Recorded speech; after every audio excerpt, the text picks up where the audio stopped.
All right, it is Wednesday, and what's more what the fuck than a movie shot on video by some teenagers in South Jersey in 1988 that eventually got a major DVD release with compositions by Harry Manfredini, and that is the Violence movie put out by MVD Releasing.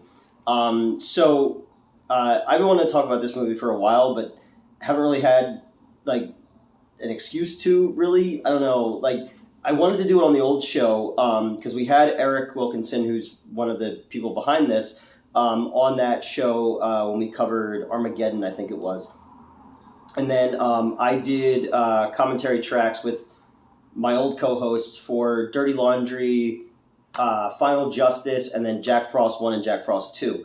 And I've known Eric for a really, really long time. We met in 2007 when I ran the Pittman Theater. And he was screening Man from Earth, which he produced. And years later, in 2016 or 15, Man from Earth 2 came out, and I screened it at the Anthony Wayne Theater. But Eric had been telling me about this movie for quite a while. Him and his brother shot it in Berlin, New Jersey in 1988 on a VHS, recorder. And, as we went on doing Midnight Show, I hooked him up with Dan Tabor, who's a Philly film critic and writer, and Dan was working with us on a couple things at that time. He had recut something called Crackwood into something that I had written called Death Wears a Rubber Nose, and we took all this footage of Lemmy, Ron Jeremy, Gilbert Godfrey, Isaac the bartender, Lexington Steele, the porn star, and they put together this kind of fake trailer for like this Western thing. And then he was working on Black Friday 2 with me as well, which you can find on this channel. But Eric was like, hey, do you have anybody who can cut a trailer for all this VHS footage? And I was like, yeah, you should talk to Dan. So the two of them worked together, and that kind of gave Eric and his brother David the excuse to go forward and get all this footage together into a DVD. And then they got fucking Harry Manfredini, who scored all of the Friday the 13th movies, to come on and score this. I mean, it's super fucking cool. It's got the Violence movie and the Violence movie 2 on it. And again, they were shot by some kids in South Jersey. And the passion is on display here. And that's the thing that I like so much about this is, yeah, the technical flaws are going to be there. It's fucking teenagers from South Jersey, man, It's such a snapshot of that era, though, and that's what, like, the most charming part of it is for me, is, I'm younger than Eric. I was 7 in 1988, but I grew up in the era of having a home video recorder and the era of the slasher film being as popular as they were, Everybody knew who Freddy and Jason and Leatherface and Michael Myers were, and to see kids who were inspired by this stuff go out and shoot their own version of it is something that anyone who watches this who wanted to be involved with film has done at some point or another. I've made, as a kid, I made Back to the Future ripoffs. I made the Flash ripoffs when the TV show was popular, slasher movie ones, Amityville ones. We used to make all this stuff. When we were kids on our parents' video recorders. Now it's digital, so you kids can do it a little bit easier. You can do it on your fucking phones. I'm recording this on my phone. But it's such a cool snapshot of something that, like, and because it's in South Jersey, like in Berlin, New Jersey, and I grew up around that area too, so it's just neat. But it's just watching this, because I've seen this before, but I sat down today, I was like, all right, I'm gonna watch it again. I'm gonna do a review of it. Eric and his brother did everything on it. They filmed at their house. Their mom catered it, and Eric did the writing, directing. He did all the special effects. Special effects are actually pretty good considering, but it's basically just a South Jersey kid driving in his car, listening to a song about dentists, when there's an alert over the radio that a man who's 6 feet tall, who looks like a normal man dressed in normal clothing, has escaped from a prison. And then the dude shows up at this kid's house, puts on a Freddy Krueger mask, and then just goes about stabbing this poor kid over and over again as they fight, and Harry Manfredini music plays, and amazing like kung fu movie style Foley, like the and it's 14 minutes long, and it's just all the same kind of shit that I used to do when I was a kid, you know. Stuff that you could put on camera, like, you know, driving. You know, I remember my friend Robbie Kane, when we were in sixth grade. His mom let him drive the station wagon so that we could get a shot for a movie that we were making that was about like an escaped mental patient. And just thinking we were like the coolest fucking dudes ever, or filming something that had like, we would put like, you guys, many of you are too young to remember this. There used to be scramble porn channels that were like, you would be getting the sound, but it would just be scramble vision. And that's why kids are my age have such good, senses of imagination, because we had to pretend that an elbow or a nose was a titty. But we used to have that on the background. We were filming scenes and stuff, just so we knew that we were like fucking badass. Or like you're fighting and like throw somebody into a pool or something like that. Like, and that's in this as well. And so it's just this kid just getting stabbed over and over again while fighting a guy in a Freddy Krueger mask, until the kid gets the upper hand and cuts off the killer's head. Oh, my dryer's done. Cuts off the killer's head, and then the killer puts his head back on, but puts on a hockey mask.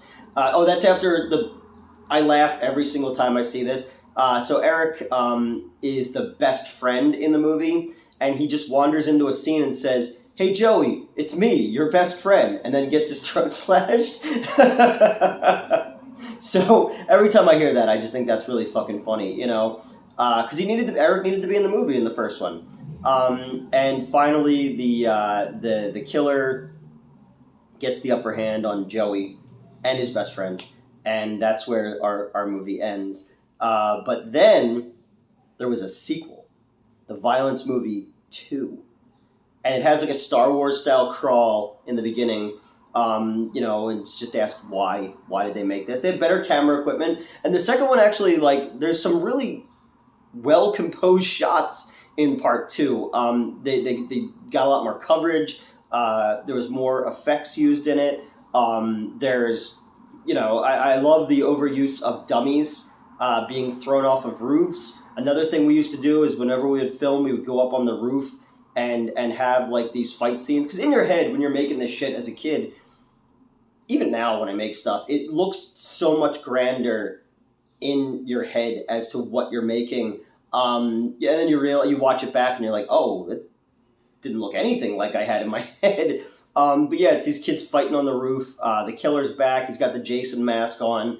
But this one opens with Eric, this time as the news broadcaster, with his glorious 1988 mullet, where he is... he first tells us that Ron Hextall, who was the Flyers goalie at the time, one of my favorite hockey players of all time, has a 12-game suspension at the beginning of next season, something that actually happened in the playoffs because he attacked Chris Chelios of the Montreal Canadiens at the time and got suspended for the beginning of the next season. Eric's the newscaster, and he's telling us that someone has escaped from this prison and not to approach them, and they're dangerous, and then Eric freaks out on camera, because that's what a news person would do, and then closes it with very casually after freaking out, but it was the 80s. Everybody was on cocaine. We have our Joey from the first one survived, but was it all a dream? He's in bed and he's tossing and turning, and we're seeing flashbacks from the first movie. And then Eric's line of "Joey, it's me, your best friend," echoes a couple times, which I liked. That was for me. Also, I have special thanks in this as well. So in the end credits, if you get this, look for my name in both movies. I have a special thanks, which makes it even better. The killer shows back up, and this one is just a rip-roaring action adventure. More fights, more dummies being thrown off roofs. David, Eric's brother, hanging on to the back of a car while being dragged across grass. Very Raiders of the Lost Ark style with the truck chase scene.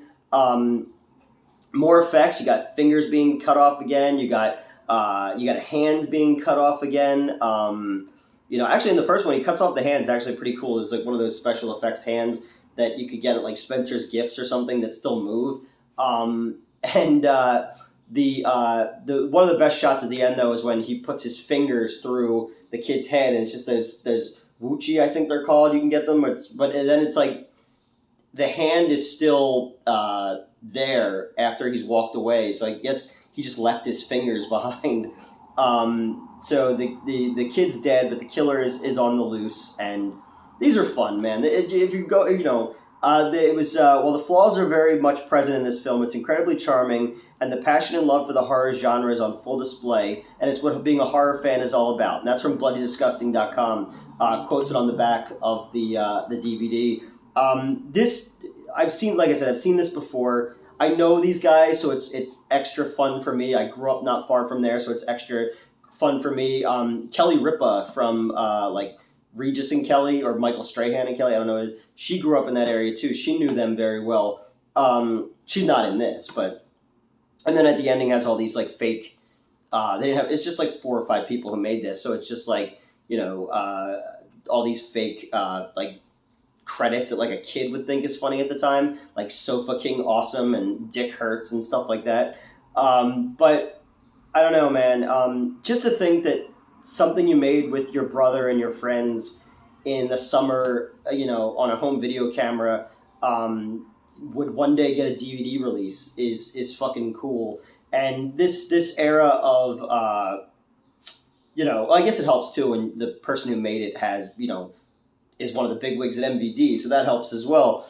But it reminds me so much of running around the woods, running around our neighborhood, making this kind of stuff when we were kids. And recently I covered the TNT Jackson short series that Fredo and Ray produced, and one of the actors got like super pissed off at me for being too harsh on the thing, and maybe I was a little too harsh, but also like not everybody's gonna like everything you do. Trust me, nobody likes what I do. I called Todd Sheets a backyard filmmaker, and he got offended by that. And I don't see that as offensive because like he was one of the first dudes who did like shot on video stuff. And that stuff is what inspired a lot of fucking kids to go out there and go like, oh, Boarding House, Sledgehammer, The Ripper, Trick or Treat, stuff like that, or Truth or Dare got released in video stores. Like, you could do this stuff, And so I don't look at it as a negative thing. I look at it as like you were out there and you were experimenting with cameras and trying to manifest the things that you saw on the screen yourself. And and Eric has it in this. There's so many shots in this that are just really fun. Like even when like the kid jumps over the fence and the killer stands up in the background beyond the bushes, and it's got a little bit of a Michael Myers vibe to it. I was like, yeah, like thought went into that. They're brothers getting together and like, oh, it'd be fucking cool if we did this, or if we're gonna have the fingers come out of the kid's head, or we're gonna cut a finger off and like it's slam the hand in the door like the Evil Dead. We used to do the same thing. It would just be you and your friends getting together and seeing what you can make for the $50 that you have to make a movie. Your parents telling you don't get blood all over the house. My mom used to do it all the time. Just recreating the shit that you saw on screen and wanting to not just watch but engage and create as well. And again, there was this era of the 1980s where getting a video camera, being able to put your ideas to film were so much easier. You didn't have to have an 8mm camera or 16mm camera. Although I love people who make the 8mm stuff, like back in the day. There's a really cool documentary, I think it's free on Tubi, it's called like the Sci-Fi Boys, and it's about kind of that era of kids who grew up with Famous Monsters magazine. This would be the second part of that. This would be the kids who grew up with Fangoria magazine. I'm like in that middle group between, the video store and the internet. I'm in the middle there, being born in 1981. but like being able to play with an 8mm camera, and then having a family video camera, we could go and film our own stuff. We made so many fucking movies, man. And you know, I wish I had something like this. You know, I would love to see the Back to the Future one that I made, and we did a Universal Soldier one because we got to go see. I had a friend whose parents would let us go see R-rated movies. They would take us, and we went and saw Universal Soldier, and you know, and then us going to make our own, and like, you know, covering people in tinfoil so they looked like robots, and just whatever we had around the house, it always looked bigger and grander to us. It's like, oh, on camera, this is going to look fucking awesome. And, you know, and dragging your friends behind cars and you know, cursing on camera too. Just thinking that was like the coolest fucking thing in the entire world. Now I do it way too much. Fuck is just my favorite word. But when this came out, I was really like excited for Eric, this thing that he made when he was a kid. And it's almost like validation for all of us fucking weirdos who made all this kind of stuff when we were growing up, then to go and have Harry Manfredini wrote new music for this, you know, it's crazy. But yeah, it's got a commentary track by him and his brother on it as well. And they kind of they went back in 2003 and added some extra footage to fill in the gaps on things. And you could tell because people are clearly a little bit older. Their hair's a little bit different. But this is cool. This is really fun. If you get a chance to check it out, you could buy it through MVD. And, you know, don't just buy it because I have special thanks in it or anything like that, you know. But, you know, Eric has always been a really good friend to me. He's always given me very good advice when it comes to filmmaking stuff. He and I are very similar when it comes to our tastes and our just love for this kind of stuff and film and music and all that. And I want to have him on one of these times. I've been saying, like, because he does a bunch of stuff on Prince, and I would love to get together with him and cover Purple Rain. You know, it's, again, something I wouldn't have been able to talk about this on the old show. I wouldn't be able to talk about Purple Rain on the old show, but here I just do whatever I want. It doesn't matter, you know? And I just look at this and I go, man, like, I wish I was hanging out with these dudes in 1988, you know, and making this kind of stuff, because or just had it still, you know, the ones that I made when I was a kid. I've asked my parents, like, in the past, like, do you have any of those old tapes? But no, they don't. I have a bunch of old hockey games of mine that I played in on video, but none of and graduation stuff and all, but none of the movies that we used to make. And we were so fucking proud of them, too. Like, we would get everybody together, and, you know, we had one friend who had, like, this huge, to us at the time, it was a big screen TV, and we would do our premieres in his basement. And, you know, and all the credits were all handwritten and all that kind of stuff. And we you know, in-camera editing. They actually got all the elements together and cut it properly. It's fun when there's stuff in the background, like you know, someone moves in the background that shouldn't have been in the frame, or you can see the reflection. Those kind of flaws, I think, are just fun and special, and it's such a snapshot of that time and that place that they can go back to and go like, oh my God, like, I remember the day we filmed this. You know, I wish I still had my videos, man. I do. It bums me out sometimes to think about it, that I wish I could see, you know, what I thought was creative at the time, and talking my friends into all kinds of dumb stuff. And you know, we always were trying to trick. Oh, God. We're always trying to, like, convince girls to come be in them, because we needed... you know, we needed girls to be in them and stuff like that. And the girls were always like the news reporters, or like we also did like a Friday the 13th type one, where one of them, the girl was the brother of this kid who he used to go to school dressed as a clown. And he died, and then the sister started killing people, and you reveal that at the end, but the entire time it was just that kid Robbie dressed as a clown. But then at the end, when they pull the mask off, it's clearly our friend Jen at the time, who was just like this little blonde-haired girl. So actually, that's like pretty much all the Camp Blood movies are like that. The Polonia Brothers movies, they all kind of have the same plot as that. But, you know, those guys, the Polonia Brothers, Todd Sheets, people like that, who made these little this movie is better than Things, the Canadian movie Things, and Things got on like fucking Joe Bob Briggs, you know. Sledgehammer is another one. This is better than Sledgehammer. But yeah, there's just, I guess you just had to be there at that time period. There was something so innocent and cool about trying to make the things that you had seen on screen. We had in the Philadelphia area, we had Prism. I've worn the shirt a bunch of times. Prism was like the Philly version of HBO. It had all the sports teams, but it would also show like movies. And at night, I would sneak downstairs to watch whatever was on Prism after my parents went to bed, and that could be either like Staying Alive used to be on a lot. The sequel to Saturday Night Fever, directed by Sylvester Stallone. The Emmanuelle movies used to be on there a lot, which were like softcore porn. But occasionally you would get like The Burning, or you would get Friday the 13th. That's 5 is the first one that I watched on my own. So that's why that one always has like a special vibe to me.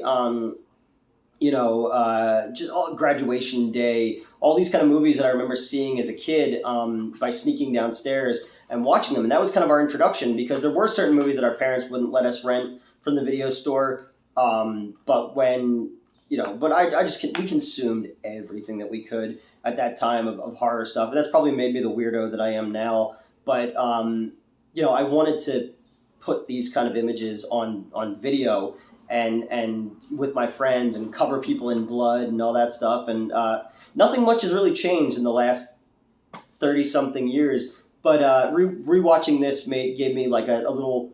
It made me smile, Again, not just being proud of Eric from being a kid who in South Jersey was like, I'm going to make this movie because I really like... Friday the 13th movies, and then I'm going to get the composer of Friday the 13th to come do it, and then we're going to put it out on video, on DVD, and also every day I get to buy movies and remaster movies and put them out, and occasionally give Newt an excuse to do a commentary track. Eric, please give me more excuses to do commentary tracks. But it's cool, and it's invigorating, if you did grow up in this kind of era of the video store, of the slasher movie, of the shooting your own movies with your friends, something like this will just be like, oh my god, and make you want to go back and look at stuff that you did as well. I'm just like, so much stuff that we made. I just, covering walls and trash bags and things that you think in your head look like a sci-fi weapon. And then when you watch it on camera and you're like, all right, well, maybe it doesn't look as much like I thought it would. But up here, I'm fucking Steven Spielberg. But, that's also why I like an Ed Wood. Like, he had his own vision for something. And unfortunately, your budget and your skills will only take you so far. Yeah, this is a fun one. And I'd love to see more stuff like this. Because there's also a documentary of these kids that they reshot Raiders of the Lost Ark over a period of years. Every scene they redid. Or you have something like motorcycles outside. Like you have the sweded, when people do movie trailers and they swede them from the Be Kind Rewind movie. That kind of stuff is just really, really cool. And now we live in an age of YouTube and TikTok and all this kind of stuff where they're like productions. But it all kind of started for a lot of people in a backyard as a backyard filmmaker with their friends, and that vibe that Nicolas Cage calls it the 8mm feeling.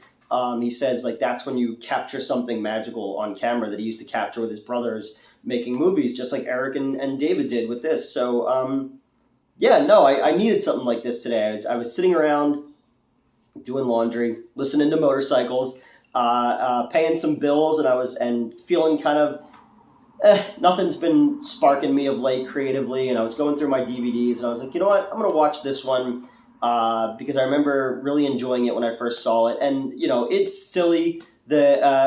Joey, it's me, your best friend. Like, who's ever walked into a room with their best friend and announced themselves as their best friend? It's kind of, and Eric's mullet, and I love the movie posters on the wall. Somebody's bedroom had a Raw Deal poster and a Cocktail poster on the wall, and I was like, that is a snapshot of 1988 if I have ever seen one before.